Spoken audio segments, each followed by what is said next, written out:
Good morning, everyone. We're about to bring you the latest COVID-19 UAE updates. However, if you found this podcast through an article, which so many of you are doing, please hit that subscribe button wherever you get your podcasts so you can get your Dubai news daily. Hello, good morning, all you beautiful, beautiful people. You are watching the Lovin Dubai show. With Misha here, your producer and co-host for the week. And Simran. Who's me? I. We're familiar.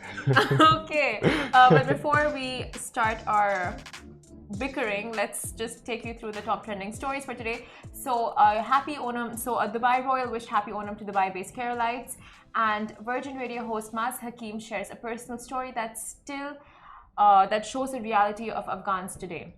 And the UAE Attorney General releases an updated list of penalties and for breaking the COVID-19 rules and regulations. And other than that, we'll be in conversation with the ever-inspiring Bibin, Baldev, Raj. But firstly, a major happy belated birthday to Casey! Happy birthday, Casey! We miss you so much. I hope you're having a great time in Ireland. We see and stalk you every single day. We just are hoping you come back and hope you had the best birthday ever. Take it away. We want to thank you for being inspirational. We want to thank you for being a source of courage. I don't know and that light and positivity. The way you've taught us and guided us through our journeys, it's unbelievable. You are the light at the end of the tunnel. But most importantly, I'd personally like to thank you for showing me that you can indeed have versatility when it comes to turtlenecks. And also, you've taught me everything from dance to writing. Just, you're such a force, and we miss you, Casey. We miss you. That's what we're trying to say. I'm wishing you a very happy birthday. What? What? Nothing. I just said, Adi misses you too. Aww. Yeah. Aww. Anyways. But what would you gift Casey? If you had to, if have you could, you... if price was no object. Have you seen the new Tesla bots? Would you gift her one of those? Yes, but I'll also fear for the Westworld of it all, you know? Have you seen Westworld? No, the movie? The TV show now, but yeah, there's a movie too. I'll gift her one of those, but I am afraid of the outcome. I don't necessarily trust robots. I don't trust my Amazon Alexa. So I'm not sure how I'd feel about the robots. So the robots, I don't know if you guys have seen the pictures. It's like this slender, weird, like it's got a really good figure and it's shaped like a man. But and it does all the home chores. So it's designed to be like a caretaker for the home. Yeah, basically these Tesla bots are made for the purpose of efficiency, and it was they quoted it to be something like to get rid of the mundane tasks that you do. Like the way Elon Musk just talks about things is hilarious to me. He was like, this is for the boring stuff. This is what this robot does. So I find that funny. I mean, if you have those robo vacuums, push them to a side, because now we have the Tesla bots. Tesla bots, actual human-looking bots. I mean, if you guys have children around and you guys get one of this, I mean, I'm sure it's gonna be really pricey. So if you can afford it, I'm sure you can afford your child's therapy as well. So, you know, I just why two in not, one. right? Maybe you can. There's a therapy functionality in it. Imagine that. Elon Musk scaring the child, then providing therapy and counseling. I want a percentage on that, Elon Musk. I know you're listening. Anyways, moving on to our first story. Moving on to our first story. Dubai Royal wishes happy Onam to Dubai-based Keralites. Now, this weekend, Indian expats from the state of Kerala in Dubai celebrated one of the biggest festivals, Onam, and people from various communities and religions joined in the vibrant festivities. Now, I'm sure you guys saw it all over your social media. People were dressed up yesterday. They were out for lunch and dinners with their family. It was like, oh, what's going on? So here's the lowdown. And the beauty of being in Dubai is the diversity and the openness of its expats to celebrate and accept diversity of all kinds. And speaking of which, a member of the royal family extended her greetings for the Indian festival by wishing those celebrating a happy Onam. Now, Sheikha Maryam bint Mohammed bin Rashid Al Maktoum, daughter of the ruler of Dubai, shared a picture on her Instagram stories of a traditional floral carpet known as the Pukalam, along with the greeting Happy Onam. So for those wondering what Onam is, It is a celebration of the harvest season and where families and friends unite to feast together on meals served on banana leaves. And this is in particular like very special to the state of Kerala in specific. And it's not exclusive to any religion.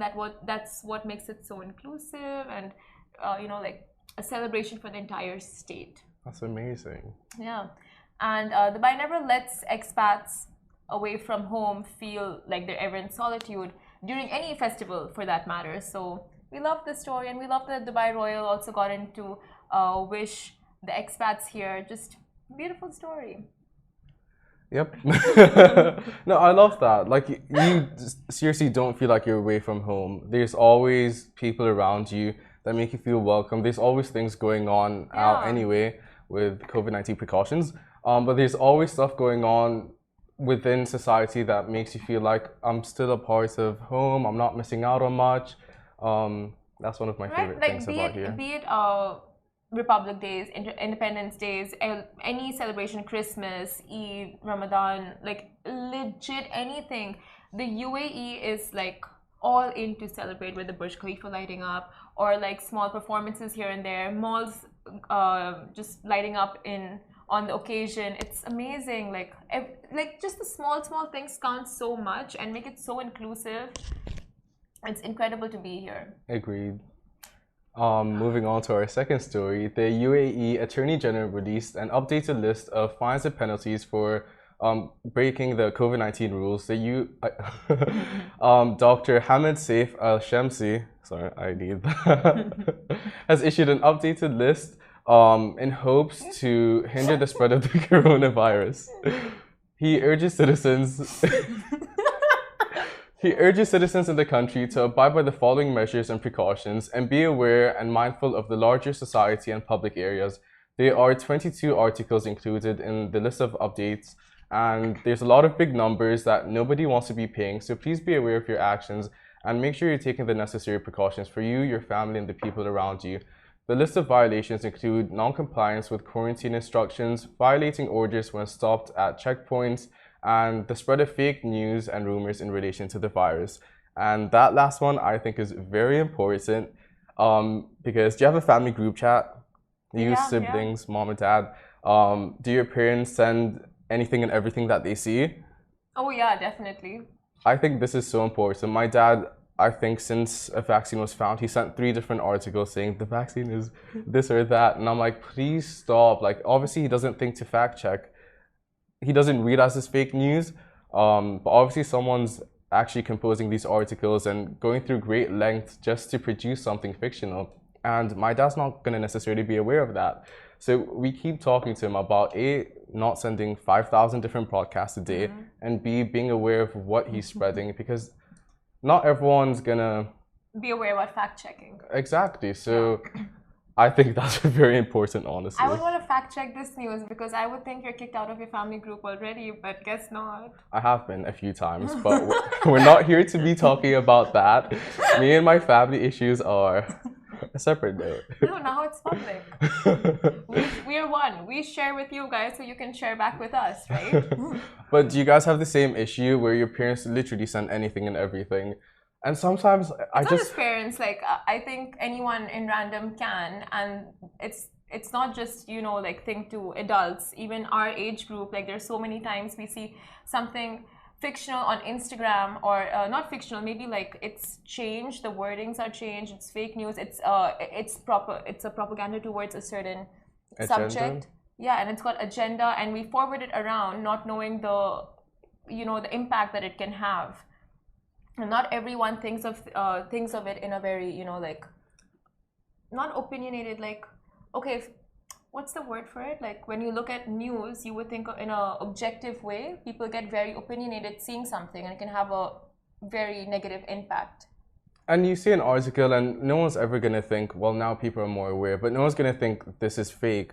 If it looks like it comes from a credible publication, which you can't necessarily differentiate if you see a publication for the first time, you're gonna assume it's real.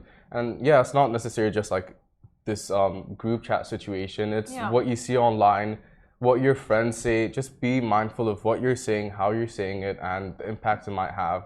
And the best part about the UAE is that any news or any update that comes out, it's all there on government sites. So if there is something that's new and you're not sure if it's true or not, you can always follow up with the government sites like NCEMA, MOHAP, WAM News, and all of that. They give all the official updates, and there you will know for a fact if it's legit or not.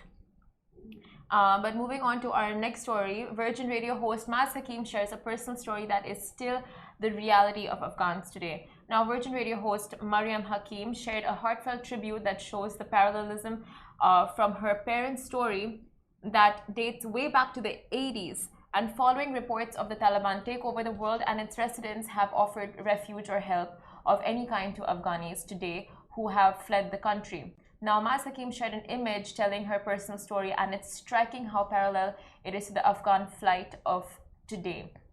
Now, in the post, she captioned, "My family left Afghanistan in the 1980s because of the war. They walked for days in dangerous circumstances over mountains and forests. Their toenails fell off during the journey, and growing up we would hear about the generations of war in Afghanistan on the dinner table, but Afghanistan has changed.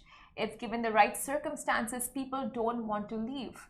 And along with the image that she shared, she added, "This is a picture from earlier this week. Afghanis today have worked so hard on the country for the last 20 years. They've educated themselves and created opportunities for the country. And if you've ever spoken to anyone who has been to Afghanistan, they've fallen in love.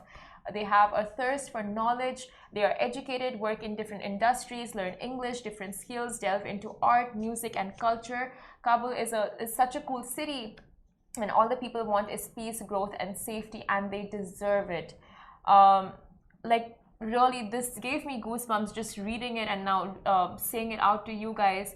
It's really so tragic what the country is going through right now. And just our intern, former intern, she's from Afghanistan, and I follow her on social media, and just seeing her plight and seeing how dreadful the situation really is. People go like, "Oh, everything's fine, everything's fine," but really from Afghanistanis themselves, you can find out just how much in fear they are. Her parents have had to flee the country. Now they're in various parts of the world. It's just such a chaotic moment. And right now, what we're hoping for is like just stability within the country, for people to feel safe, like not having to leave their own homes and just run away and have to flee like criminals. It's such a sad thing that's happening right now. And even Angelina Jolie, who is I want to get this right, who is the special envoy for the United Nations High Commissioner for Refugees, which is the UNHCR. She came on social media earlier just this weekend to share the stories of those who don't have a voice, because she's like, people are losing access to social media in Afghanistan right now. So she wants to be the voice of those who don't have the resources to get out on social media. And thank you, Mazz, by the way, for sharing the story. It is a very personal story. I think she's very brave for speaking out, obviously, and just voicing her concerns. There's a lot happening, and we're not necessarily aware of all the small and minor details of things going on, which in the larger picture, if that was happening here, obviously people would be very vocal about it and be aware, and we have the resources to talk about these things. But they don't. So just please do your research, be aware of what's going on, and do everything you can to just spread awareness and know what's happening. People are doing everything they can to help. There was a meme account that raised millions of dollars. A meme account, guys. Out of anyone who could take the initiative, a meme account did, which I think is speaking. People are helping out, yeah. People are donating, and if you want to donate, you can go to the UNHCR website and donate. As little as you can even makes a difference. And it's great to see like how much the UAE is helping and how much its people are helping, even with letting 5,000 refugees being given temporary shelter. Hosted. Yeah, and also, guys, please, let's be sensitive online to what we say. Let's not take this situation lightly and make jokes on it, and just be so careful of what we share and reshare on social media right now. But next up, we have, on a lighter note, such a brave character, an interview with Bibin, Baldev, Raj, who scored an impressive 97.2% and partook in social activism throughout his entire journey. He was going through cancer stage 4 and a lot of treatments. And whilst all of that was happening, he was in his bed studying for his finals 2, scoring 97.2%. And he's just done so much. He was the president of the student body, all at 17 years old. Amazing. His Honestly. story is so inspiring. Especially 23, 24-year-olds like ourselves, like a 17-year-old who has achieved so much throughout. Like, it's incredible. So his story right after this short break. Lovin Extra is here. This is the new membership, and while absolutely nothing changes for our readers, extra members get access to premium content, exclusive competitions, and first look for tickets and access to the coolest events across the city, and Lovin merch. If you subscribe right now, a very cool Lovin Red Eco Water bottle will be delivered to your door. Guys, welcome back to the Lovin Show, and I'm joined by an incredible personality, so inspiring. So Bibin, Baldev, Raj, welcome to the show. Thank you. It's a pleasure to be here.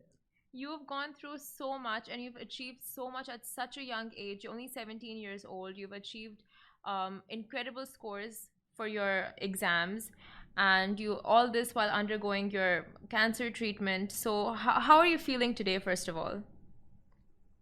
Well, needless to say, I'm quite happy and overjoyed by the interview I'm currently giving right now. And yeah, apart from that, it's a great day and everything seems to be going well.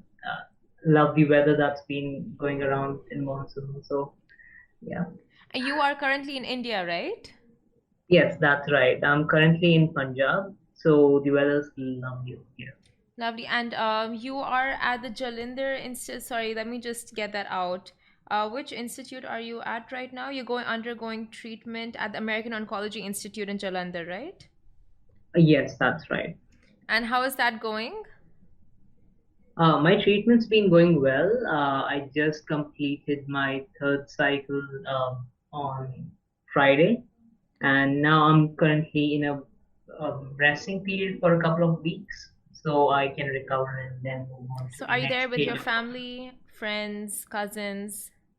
Yeah, we live in my family home in Jalandhar. We are originally from here, so yeah, So any I'm idea living. on how much longer the treatment is going to be going for? If all goes according to plan, another 1 or 2 months, and after that, we repeat the scans to see what needs to be done next. Oh my God, touch wood. Everything will go perfectly well, and we'll have you back here in Dubai in no time at all. I'm certainly hoping to be there in Dubai. So I want to first of all congratulate you. You got such an amazing score for your exams, 97% average, and that too without attending your senior year. You did everything virtually on your hospital bed. So can you tell us a little bit about the experience and what was your whole mind state at the time? Just working from the hospital bed and all of that. So for me, most of my education since grade 7, that's when I was diagnosed, has been kind of in the similar way. I've been away from school a lot, so I usually rely on self-studying. But in 2020, since the pandemic hit, distance learning came into play. So that was kind of a blessing in disguise. I could attend classes from my hospital, and the teachers were quite cooperative with my condition. They didn't overburden me with work, and my friends are amazing as always. They always help me with notes. So just a bit help from everyone, and yeah, I was able to study throughout the year properly. Was able to take on several roles in my school as well, and yeah, that's how I studied the entire year. And I was quite stressed about the board exam situation since there was a lot of uncertainty around it, whether they'd be cancelled or not. So yeah, it was quite a relief when the results came out, and I got to know that it's a 97%. So yeah. Congrats. And honestly, your persistence is so inspiring. The fact that you just kept studying, you didn't let anything get you down. But was it mentally challenging for you, just, going through all of that while studying for your exams and going through the treatments and all of that? Um, No, I wouldn't say it was mentally challenging. Thankfully, I had a really good support system of my family, friends, and my teachers. They encouraged me a lot, didn't let me feel burdened at any point. But physically, yes, it definitely did take a toll on my health. I did miss out on a lot of classes, even though they were online. So yes, I would say it was really physically quite draining, and yeah, that was a quite challenging part. But mentally, I had a good support system. So, anyone in your place would, wonder why me at such a young age? I have so much to give. So, what made you come out of that mindset and go like, you know what, all this doesn't matter. I just want to focus on what I'm doing, and I'm gonna keep doing what I'm doing. What gave you that mindset? Was it the support of your family again? I mean, definitely that's certainly a factor, but I would say in the initial years of my diagnosis, when I was getting treated at Delhi, so I used to be in the pediatric ward with a bunch of other kids who were quite younger than me. Naturally, since I was new to this treatment, I didn't quite go in with an optimistic mood, or I was always cranky about it. But yeah, I used to see these kids over there, quite younger than me, receiving treatments way stronger than I was receiving. And they took it on like it was nothing, always smiling and always happy, just mingling with everyone. And those kids kind of inspired me to keep going. Like, if they can do that at such a young age, why can't I? That's what And keeps me you are going. inspiring to all of us. Like honestly, I just got goosebumps hearing that. That was so sweet. And you mentioned you want to be a lawyer. So have you thought of which field you want to get into, criminal law, or have you thought of it? Oh, yeah. So I do have a quite detailed plan for my future. Hopefully, it goes that way. So, yeah, now I will be applying to a couple of universities in for the fall intake of 2022. And yes, so I will hopefully get my LLB done and specialize in constitutional law. Oh, nice. Uh, yeah. So after constitutional law, I hope to work in public office for a couple of years and then maybe hold a public office position, get into politics, because I think that's a very efficient and the best way to reach out to people and help them out. Now, if So politics doesn't work out for you, do you have a plan B, plan C for your career? I always have law to fall back on. Always been a quite avid debater and an advocate for law. So if constitutional law doesn't work out, I will fall back to human rights law. Yeah. Amazing, amazing, so ambitious. And you've also co-founded a charity organization, which is an NGO, which is called Umeed, which means hope. So, can you tell me a Yes. little bit about that and what it does and what it focuses on? Sure. So we founded Uni back in 2013. It's been 8 years since it's been running. And basically, it was just a bunch of kids who came together and we wanted to donate books uh, to the underprivileged sections. But later we realized what we were doing, and today our mandate basically is empowering education in low economically developed countries. So for that, we work with Dubai Cares and we work with a lot of organizations like that to fund education and raise awareness about it. So yeah, that's much about me. So, how old were you when you co-founded this? I think I was 9 or 10. I'm not sure. Oh my God. Like, do you realize how incredible that is? Many of us just sit thinking like we want to help out, we want to help the world, we want to plant trees, but you have, at the age of 9, you just started to leave your mark on the world. That is so amazing, really. Like, God bless. I love hearing this. and you've done so much work with NGOs. And you also won the Diana Award in 2019. So, what were your thoughts when you first heard about this, that you're going to be honored with such an award? To be honest, we won the Diana Award for another non-profit I work with, the Smile Guild, and we weren't expecting it at all because it's literally one of the highest honor a young person can receive for their humanitarian efforts. And we really didn't think, okay, we could get that, but I think it was the 1st of July, that's when they announced it. And we saw our name on the roll of honors, and we were receiving phone calls from our principals, our supervisors, our friends. Me and my co-founders, we were just sitting there trying to let it all sink in. We were quite amazed. Honestly, we couldn't believe that we won. It was such a great thing. But yeah, winning the award motivated us to continue doing our work, and now we've even grown much bigger than we were before.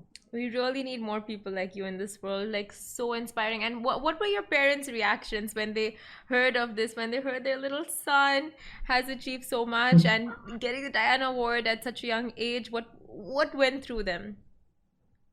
Honestly, at first my parents didn't quite know what the Diana Award was, and it's only after I explained what the Diana Award entails and what's value. I think the next week itself they bought me an iPhone as a gift. They were quite happy. Yeah, my parents were just too happy. They didn't know how to celebrate. So, well, we did get my favorite dinner that night. So I guess that's the parents' way of showing love. Score, score, score, score. Just winning in life, getting the award, getting the iPhone, getting the food. I mean, of course, you deserve so much more. I'm making it sound like, this guy is just winning in life, which you are, of course. But during your treatment, you had the drive in you to continue your work with NGOs. But why was it so important to you to continue doing that even when you were going through so much yourself? So there's something I fundamentally believe in as a tenet of my life. So I believe that everyone around you is a version of what you could have been. Everyone is a different version of what you are. Some are better off with the choices they made or the circumstances they were born into. And some need your help being the best versions of themselves.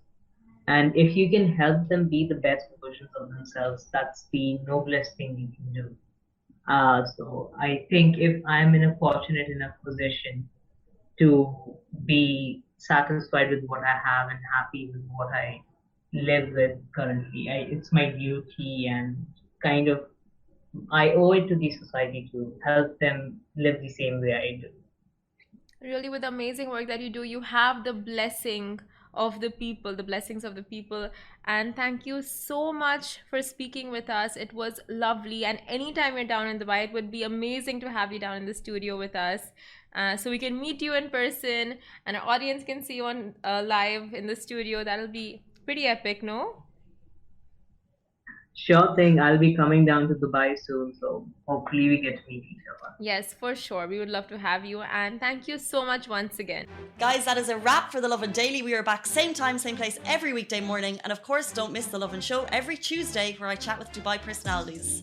Don't forget to hit that subscribe button and have a great day.